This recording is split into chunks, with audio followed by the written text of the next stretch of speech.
Saudações a todos. Estamos retomando nossos estudos sobre sintonia e ressonância versus espiritualidade. Agora na segunda parte.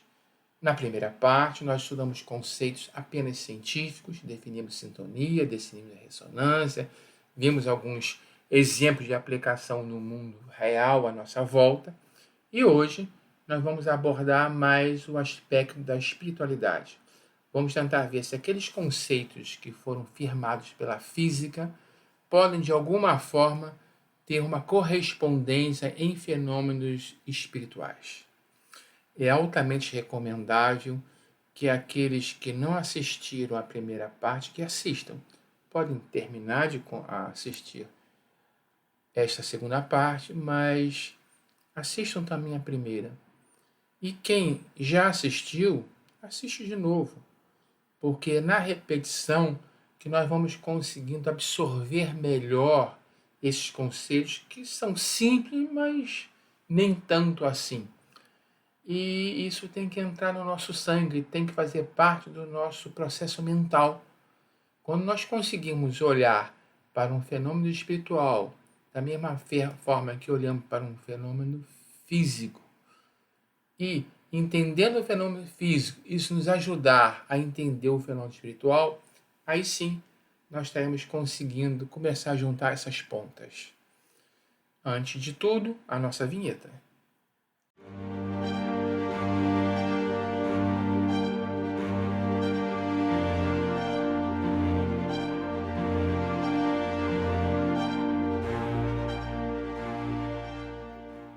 Começamos então com uma rápida revisão. A palavra sintonia vem do grego, vem pela junção de dois termos, sim, que significa juntos, com tônus, o modo de fazer, o tom com que é feito. Ou seja, sintonia no mesmo tom, na mesma frequência.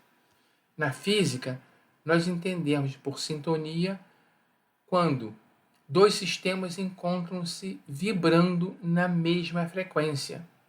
É esse estado em que dois sistemas vibram na mesma frequência. Eles estão sintonizados.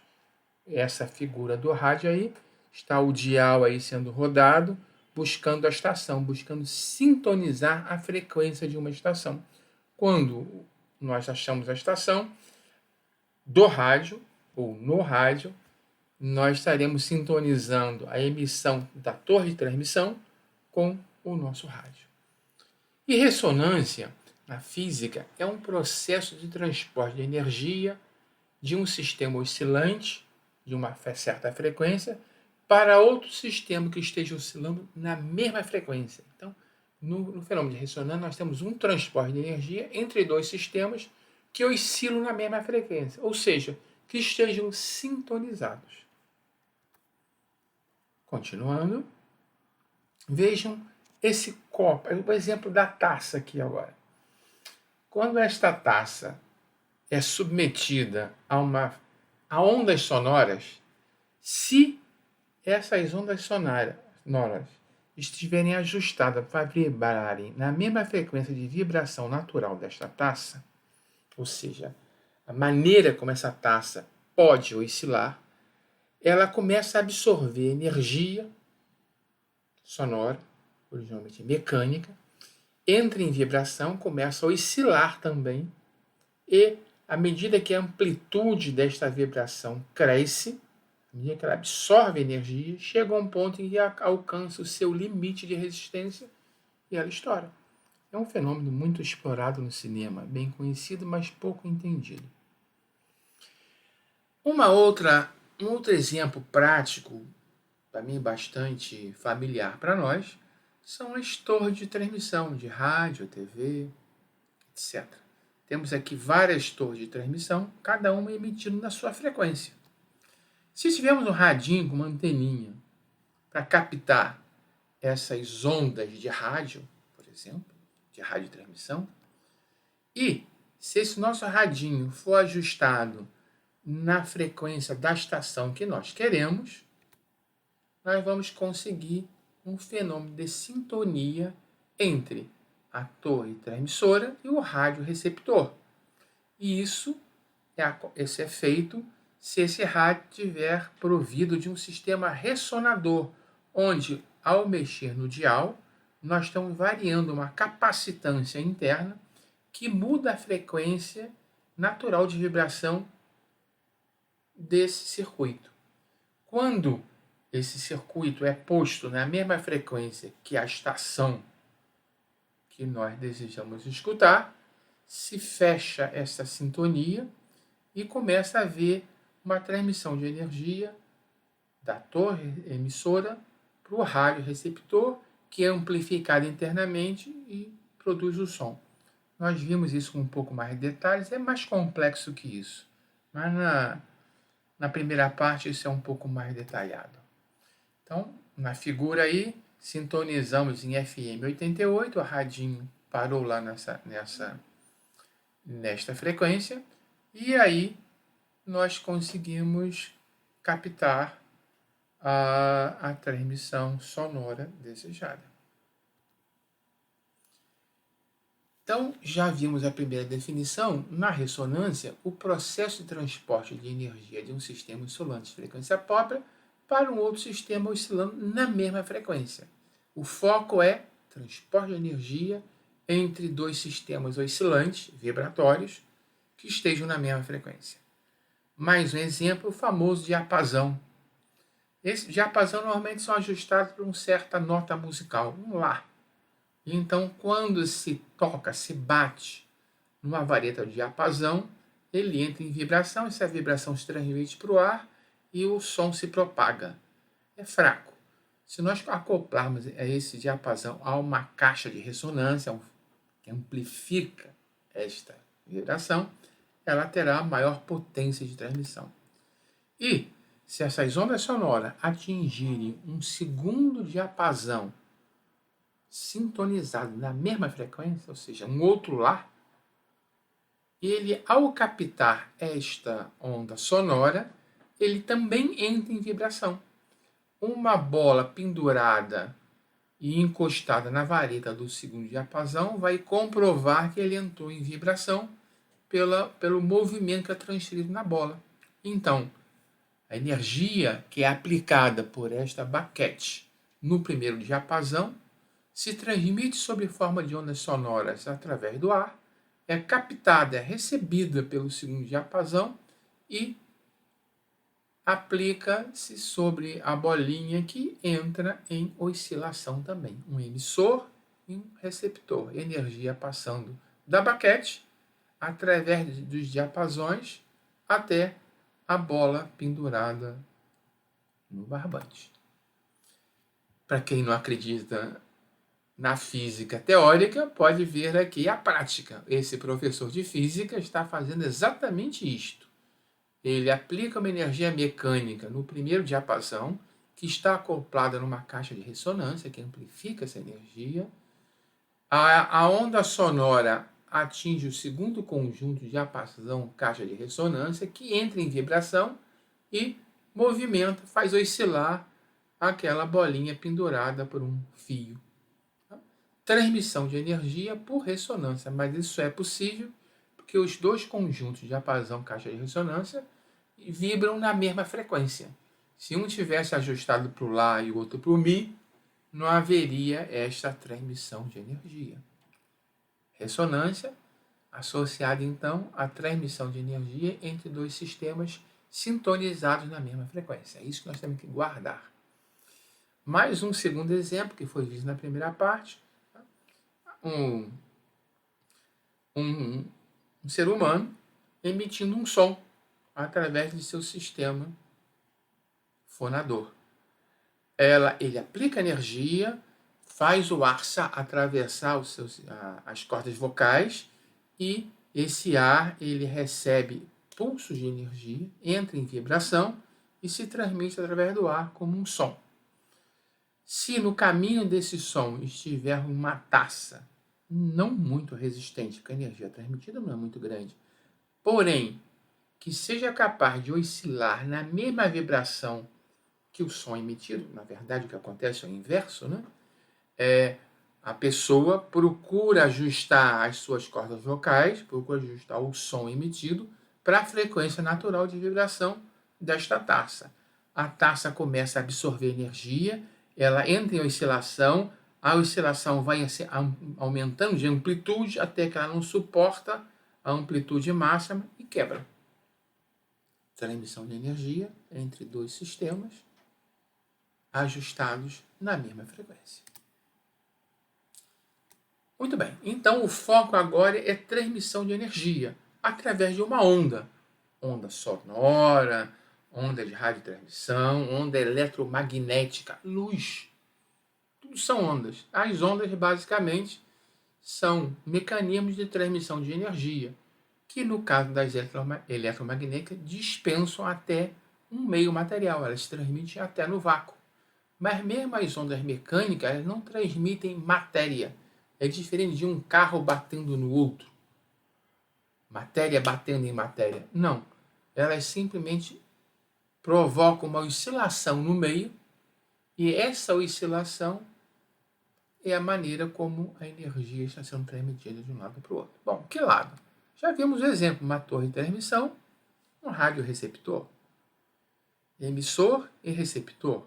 Poderia ser outro tipo de emissor, poderia ser outro tipo de receptor? Poderiam, desde que estivessem sintonizados na mesma frequência, ou seja, que fossem capazes de vibrar na mesma frequência.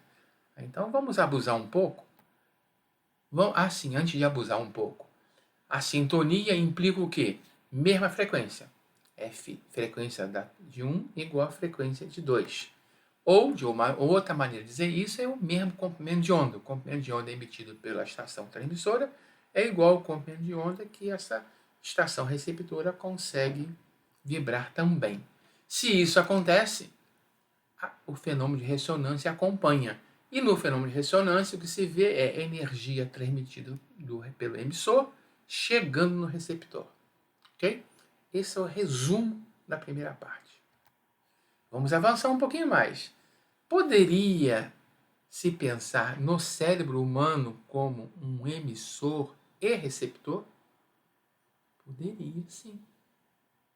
O cérebro humano funciona à base de correntes elétricas. E se existem correntes elétricas geradas no cérebro, elas se propagam, se difundem. E será que um outro cérebro poderia perceber as ondas emanadas pelo cérebro emissor e captar alguma coisa do que está acontecendo com esse cérebro emissor? Nós estamos aqui à beira da telepatia, né? Mas não queremos entrar nisso ainda não. Aliás, a telepatia provavelmente será objeto de um estudo específico futuro. Vamos, sem entrar na telepatia, e sem deixar ainda a parte científica de lado, que nós vamos falar um pouquinho mais sobre o cérebro como um emissor e como um receptor, como a física e a medicina entendem isso, ou a bioengenharia, vamos já lançar mão de algumas informações de origem espiritual. Especificamente, vamos recorrer a um dos livros mais difíceis dentre os psicografados por Chico Xavier. O autor chama-se André Luiz, para quem não conhece. Mecanismo da mediunidade, eminentemente técnico. Aliás, o objetivo de André Luiz é mais ou menos parecido com o objetivo dessa nossa série de estudos de ciência e espiritualidade. Ele tenta resgatar o conhecimento científico da época, já fazem várias décadas que esse livro foi escrito, tá? E mostrar que existem analogias, existem semelhanças entre os mecanismos entendidos pela física e os mecanismos do plano espiritual. Aqui está destacado uma frase dele, onde ele diz o seguinte: aplica-se o conceito de circuito mediúnico à extensão do campo de integração magnética em que circula uma corrente mental. Meio difícil, né, de entender, mas vamos destrinchar isso. Vamos terminar para depois destrinchar. Sempre que se mantenha a sintonia psíquica entre os seus extremos, ou mais propriamente, o emissor e o receptor. Agora ele está falando basicamente de dois seres humanos, um emitindo uma corrente mental e o outro recebendo essa corrente mental. E diz que aí pode se estabelecer um circuito mediúnico se o emissor ou receptor for um encarnado, e o outro não tiver mais o seu corpo físico. Aí podemos chamar do que quisermos. Alma, espírito, consciência sublimada, não importa o nome. É aquilo que subsiste após a morte do corpo físico.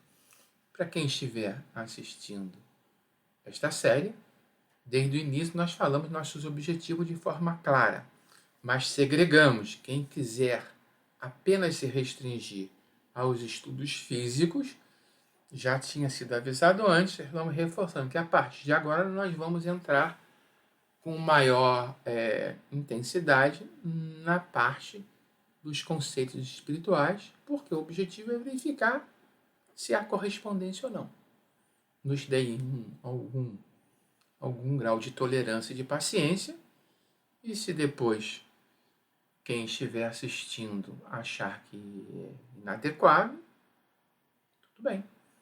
Mas um voto de credibilidade seria interessante agora, para nós podermos depois fazer uma análise crítica. Então, voltando agora a esse texto. Circuito mediúnico, em analogia com circuito magnético, um circuito elétrico, um circuito eletromagnético. Campo de integração. Corrente mental. A corrente mental é uma onda mental. Neste caso aí, seria uma onda de pensamento. Sintonia psíquica entre seus estados. Olha, já sabemos isso da física. Na física, a sintonia implica que o emissor tem que ser capaz de vibrar na mesma frequência que o receptor e vice-versa. Então, sintonia psíquica entre seus extremos, ele foi além da física, agora é psíquica. Ele está falando de uma corrente mental, de uma onda mental, do pensamento. E colocou 2 cérebros, um ancorado na matéria orgânica, outro já liberado dessa ancoragem na matéria orgânica. E está dizendo que é possível haver sintonia entre eles, e se houver sintonia, alguma coisa vai acontecer. Nós estamos vendo que a física já nos traz de cara a ressonância. Então, parece que os fenômenos estão correlacionados. Eu não estou tentando aqui fazer analogias fracas, não. Se a física diz isso, não, a física prova aquilo. Não. Estamos tentando ver se esses fenômenos que são relatados pela literatura espiritualista podem ser entendidos pelos mesmos mecanismos com que nós entendemos alguns fenômenos físicos. Vamos ver com mais detalhes. Então, seus extremos, emissor e receptor. 2 cérebros, sejam materiais ou não. Quer dizer, seja matéria orgânica ou não. Sim, e uma corrente mental circulando entre eles, uma onda circulando entre eles. Um está emitindo um pensamento, o outro está recebendo alguma coisa. Olha, para haver sintonia, o que a física diz para nós? Os dois têm que estar, ou têm que ser capazes de vibrar na mesma frequência, ou equivalente ao mesmo comprimento de onda. E se isso acontece, entra um fenômeno de ressonância. A energia emitida por um é recebida por 2. O emissor emite energia e o receptor recebe essa energia, caracterizando um fenômeno de transmissão. No caso, mediúnica, psíquica. Existem vários nomes para isso.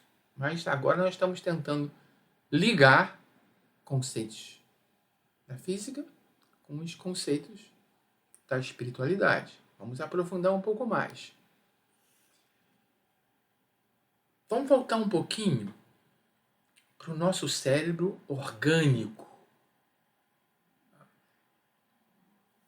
Nós, a medicina, a ciência, está estudando esse cérebro cada vez melhor, cada vez com mais profundidade. O cérebro era um mistério 200 anos atrás, não sabia como ele funcionava. Hoje se conhece muito mais, porém ainda falta muito para ser conhecido e as pesquisas estão avançando rapidamente. A neurociência está aí para isso. Muito bem.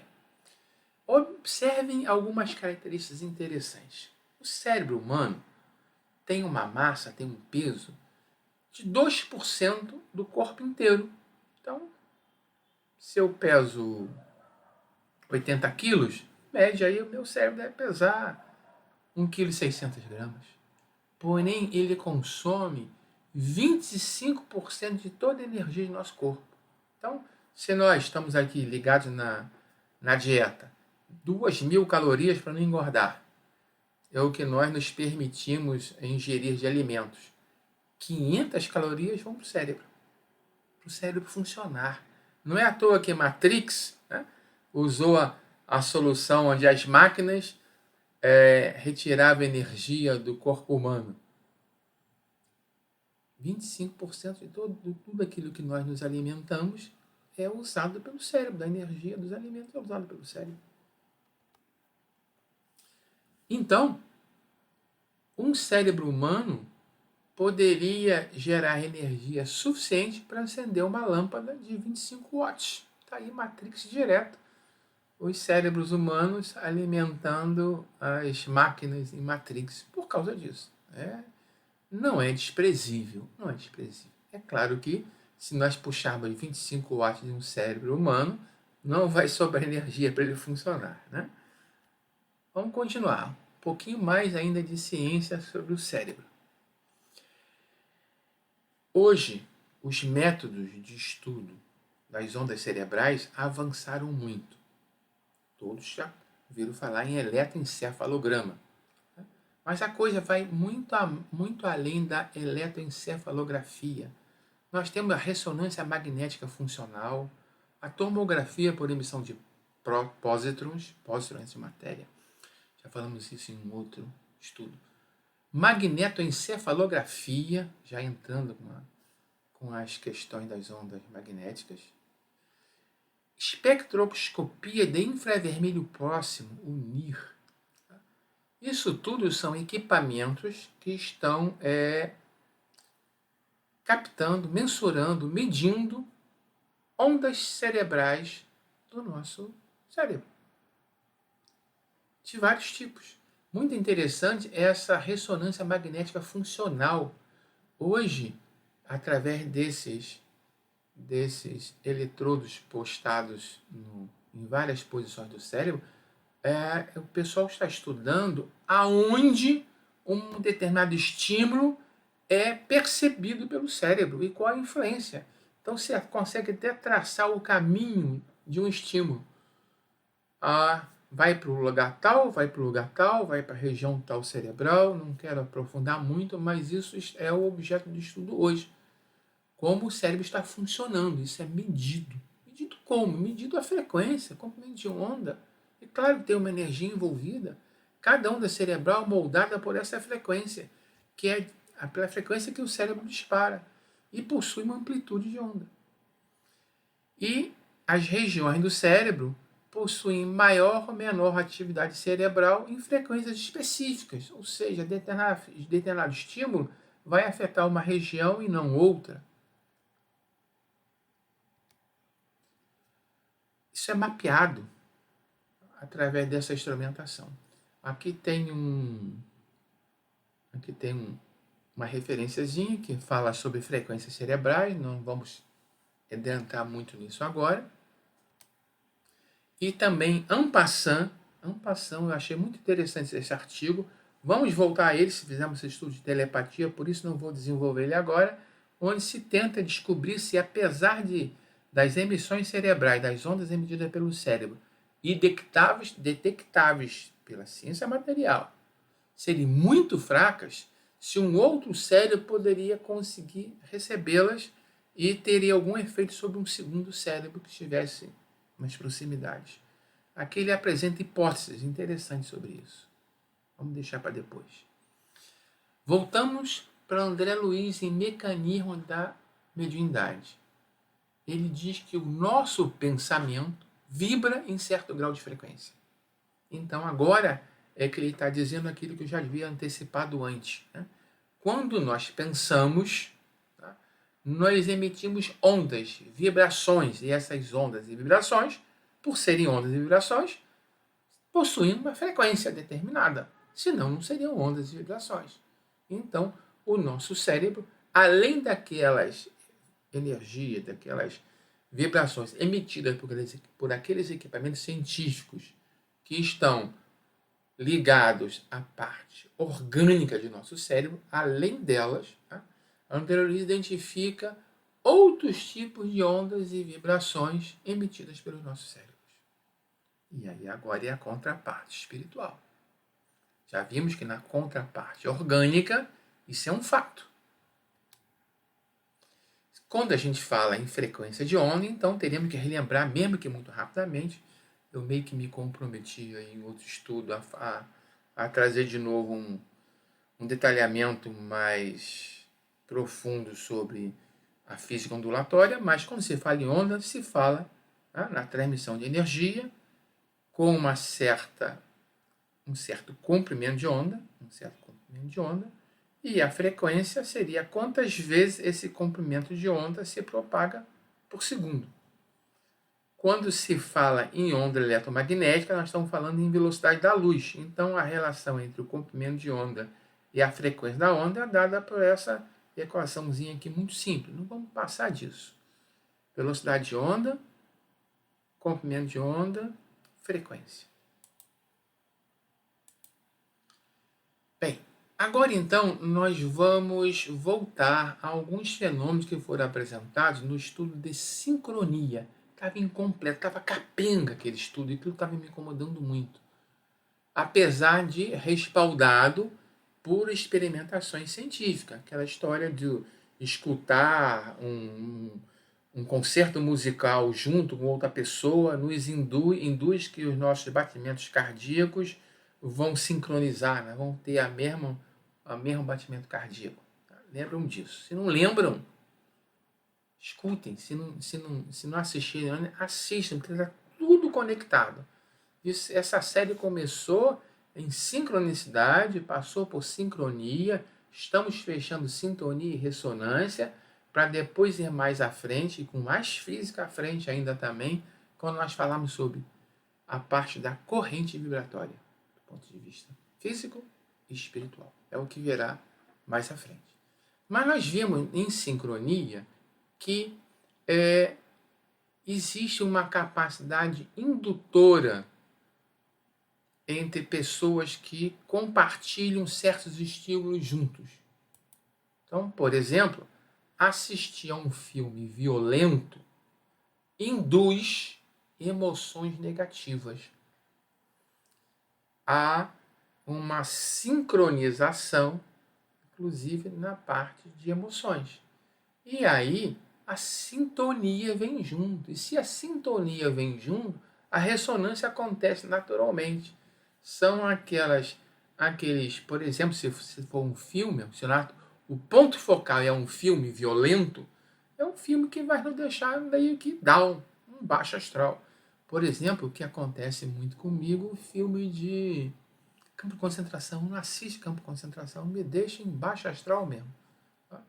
Eu entro em sincronia, sintonia e provavelmente em ressonância com essas baixas frequências e não gosto do estado em que eu fico. Se for o contrário, se o ponto focal for indutor de emoções positivas, alto astral, uma música, uma bela música de alto astral, puxa vida, a gente vai às nuvens, pode ser um filme. Tá? Por exemplo, selecionei aqui Noviça Rebelde, que junta os dois, belas músicas, com uma bela história, com belos cenários. É um filme indutor de emoções positivas de alto astral. Nós sincronizamos, sintonizamos e ressonamos junto com aquilo que esse filme passa para nós. Outro filmezinho também mexe muito com a gente que fez todos os dois filmes antigos, né? O ET. Muito bem, o que eu estou querendo dizer aqui agora é que nós podemos escolher, nós escolhemos, tá, esses pontos focais. E ao escolhermos selecionarmos que filme nós vamos assistir, que música nós vamos ouvir, que concerto musical, se é um heavy metal ou se é um coral, gospel, tá? Ao fazermos essa escolha, nós também estamos escolhendo este ponto focal que vai atuar sobre os nossos ciclos vitais. Na parte orgânica, batimento cardíaco, ondas cerebrais, e na parte espiritual, porque o nosso pensamento vai junto também. Nós podemos sair desse encontro com esses estímulos coletivos, anda flutuando nas nuvens ou pesadões, no alto ou no baixo astral. Isso tem influência. Uma outra coisa muito interessante e antiga também, lá na Índia,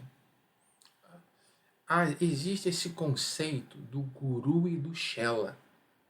É muito mais forte do que o nosso aqui.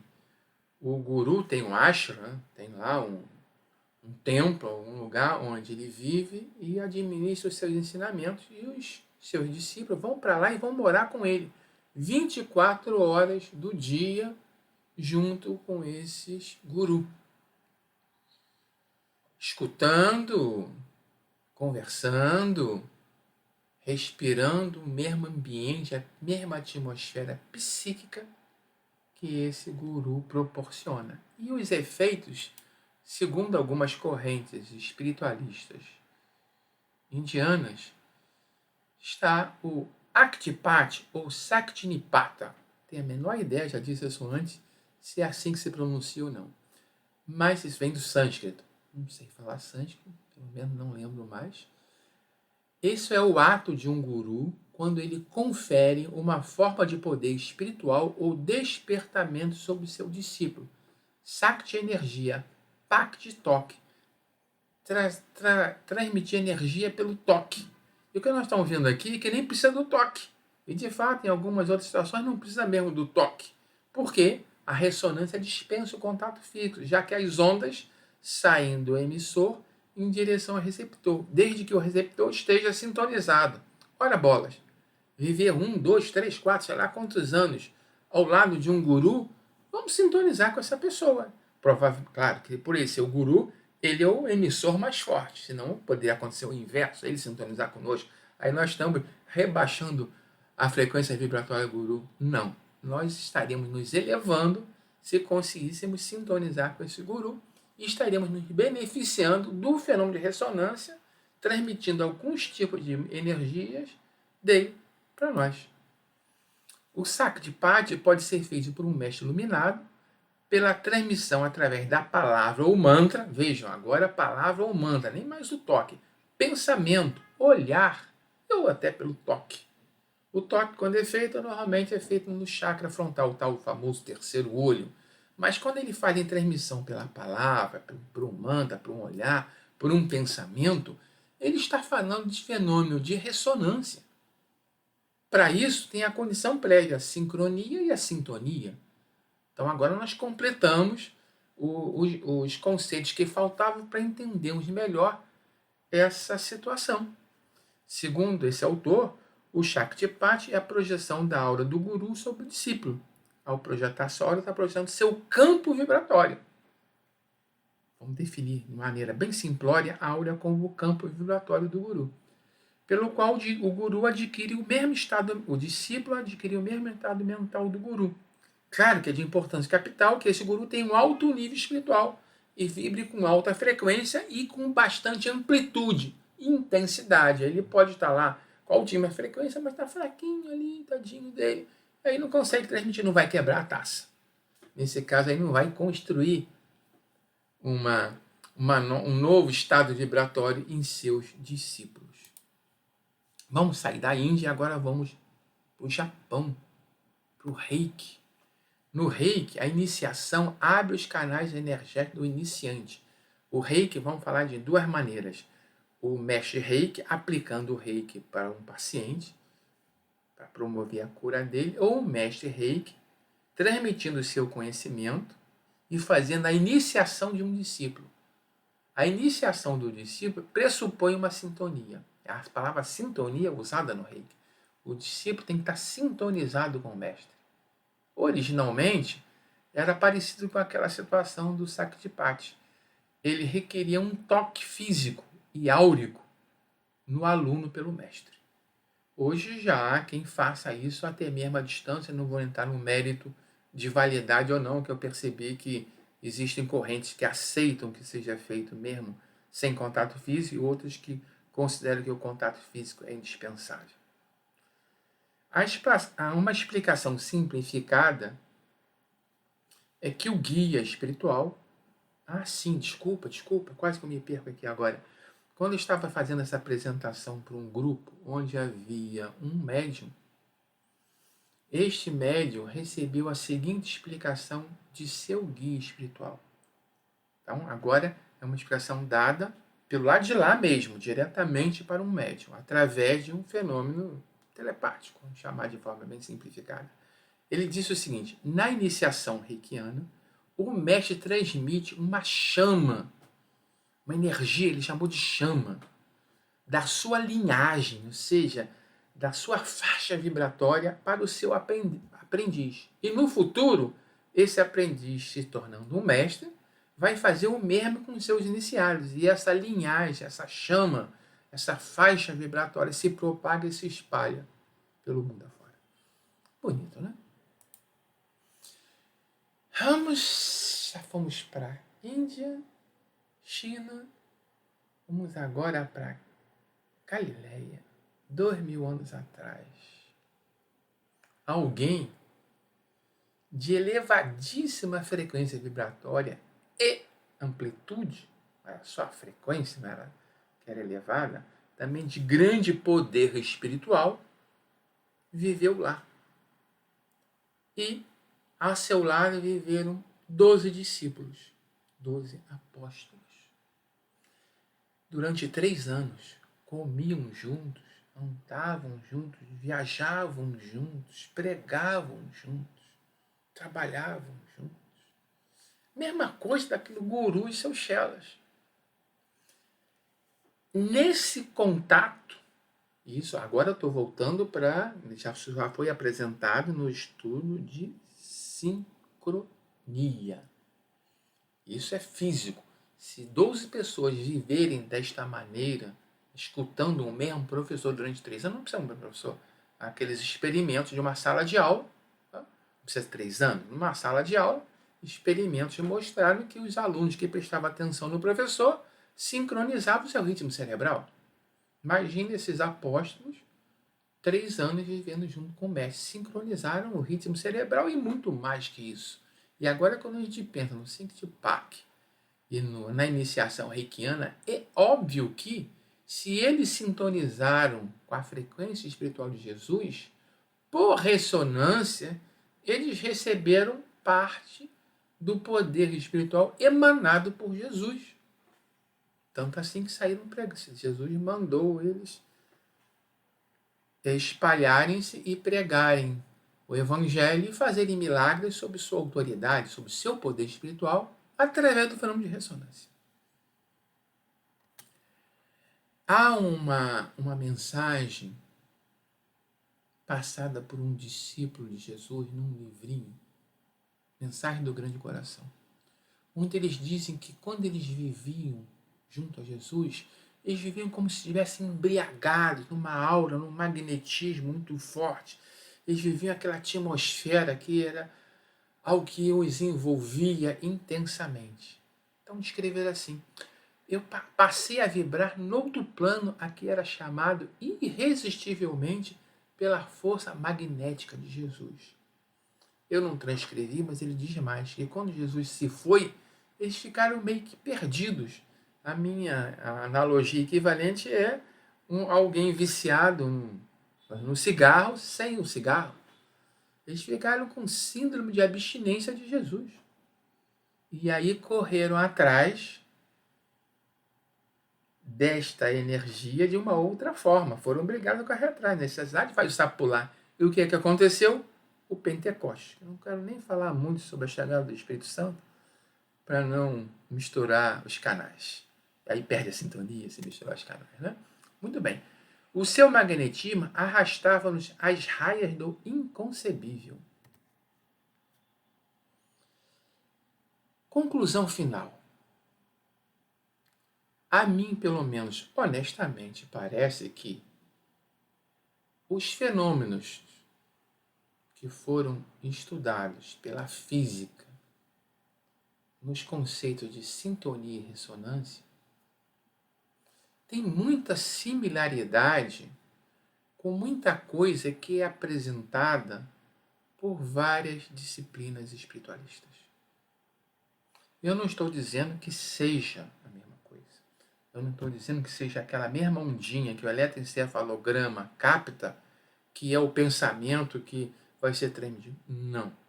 Eu estou dizendo que num outro campo, num outro plano, numa outra dimensão, acontecem fenômenos equivalentes a esses que a física descreve. Com outro tipo de onda, com outra faixa de frequência, não sabemos ainda. Quando descobrirmos, será a junção entre ciência e espiritualidade. Mas que parece ter muita coisa a ver, parece. Na área científica, por exemplo, existe uma disciplina na engenharia, fenômeno de transportes. Descobriu-se que 3 disciplinas que antes eram ministradas separadamente, isso já faz algumas décadas. 3 disciplinas, fenômeno de transportes, transporte de massa e transmissão de calor, tinham a mesma base matemática. Podiam ser expressos por equações equivalentes. Uma equação transmitia o calor, expressava a transmissão de calor, outro o transporte de massa, outro transporte de quantidade de movimento. Mas se colocar tudo como x, a solução matemática seria equivalente. E criaram essa disciplina para fazer um 3 em 1. Não deu, para mim, eu acho que não deu muito certo, não, ficou muito abstrato. Tá? Mas essa é a ideia. Fenômenos tão diferentes, transmissão de calor, transporte de massa, mecânica dos fluidos, tratados da mesma forma porque obedecem princípios, leis, mecanismos equivalentes e podem ser abordados da mesma forma. Não que sejam a mesma coisa. Não são a mesma coisa, mas é muito provável que permitam abordagens similares, semelhantes. É atrás disso que nós estamos procurando. Na continuação, nós vamos aprofundar um pouco mais tanto a parte da física, das ondas, vamos falar em interferência de onda, quanto na parte da corrente vibratória, que é muito mencionada em várias cerimônias, em vários rituais, em vários trabalhos espiritualistas. Tá? Aguardem, por favor. Ela deve ser postada, talvez, dentro de umas 2 semanas. Por enquanto, eu só agradeço. Muito obrigado pela atenção e pela paciência. Graças a Deus.